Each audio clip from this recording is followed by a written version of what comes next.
This is a Brooklyn-bound 2 train. The next stop is Wall Street. Stand clear of the closing doors, please. July 4th weekend represents an important milestone for my Substack as well as the podcast.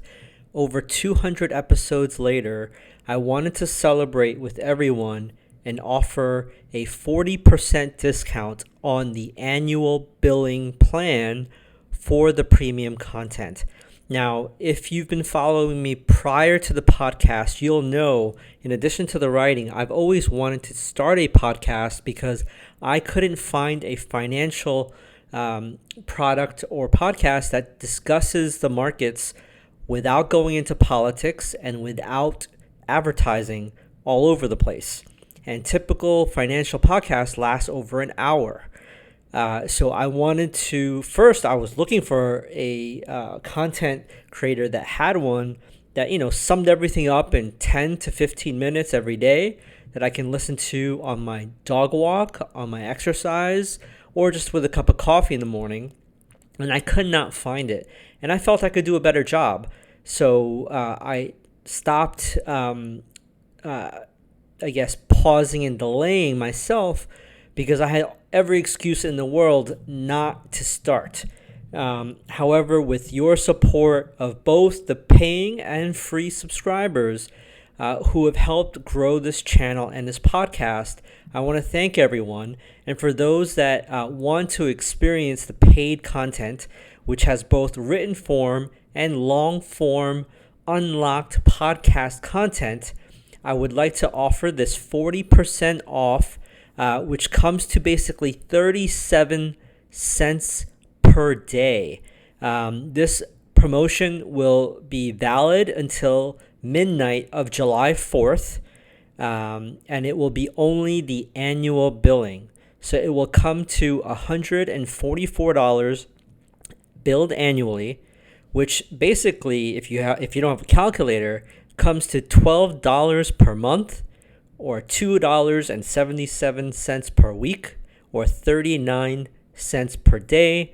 Thank you for all for supporting the content, the Substack and podcast thus far, and I hope to see you on the premium edition. So with that, let's get into the podcast. Welcome back, everyone. It is Friday. Hope you had a good one. This is not your advisor with NYU grad. Let's jump right into the breath numbers. What a long, exhausting week. I'm actually looking forward to next week. We're obviously going to have a day off for July 4th. I am truly tired of everyone I know texting me about the debate. I just don't care.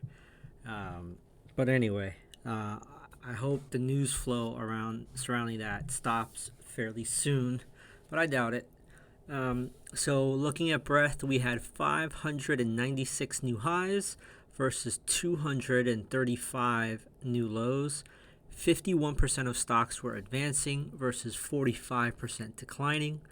49% of stocks were below their 50-day moving average, and 37% were below its 200-day moving average. What stood out to me was all of the Mag 7 except Tesla, which was only up like 0.25%. The rest of the Mag 7 were red, and some deeper than you would expect, like Meta was down close to 2.9%, Google was down 1.8%, Microsoft down 1.3%, Nvidia down 0.36%, Apple down 1.6%, and Amazon down 2.33%.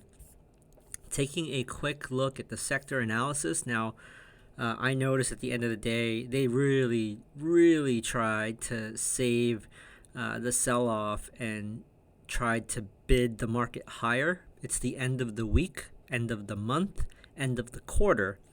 So they have to digitally send out all of these financial statements to all their clients. And usually end of month, end of quarter, they try to paint the tape. Someone with gray hair presses a button and all the algos go nuts trying to buy things up.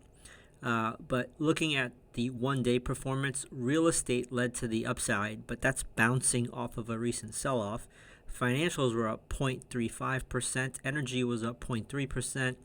And leading to the downside, you had communication services, utilities, consumer cyclical, and consumer defensive, and technology and healthcare all in the red. Taking a look at the 1 week performance, energy led the way, up 2.48%, then communication services up 1.3%, real estate up 0.57%, and financials up 0.45%.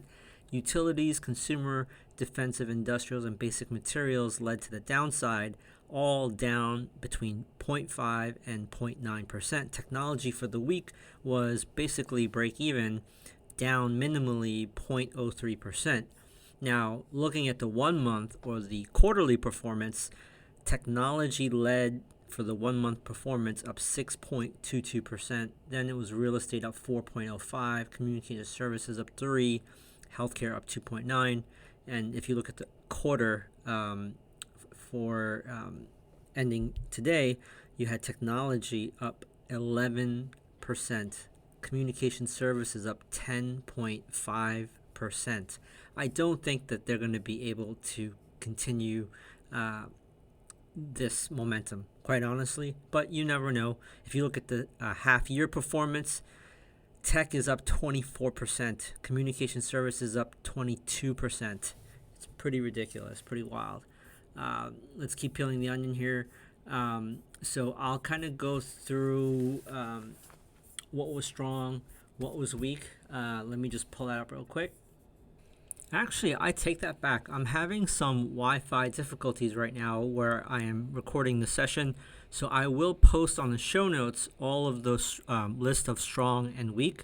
But I do want to point out that Kura Sushi, which has been on a tear, is down 23% on soft earnings announcement. So that is definitely a crushing day for Kura Sushi.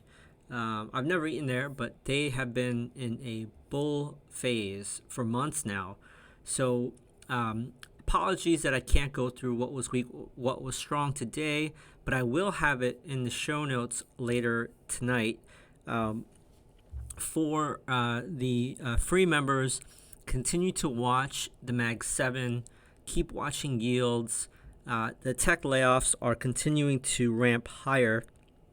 Credit card delinquency rates are also starting to ramp higher, and you're seeing more price cuts on housing listings, home listings. So there's some bearish signs going on all concurrently.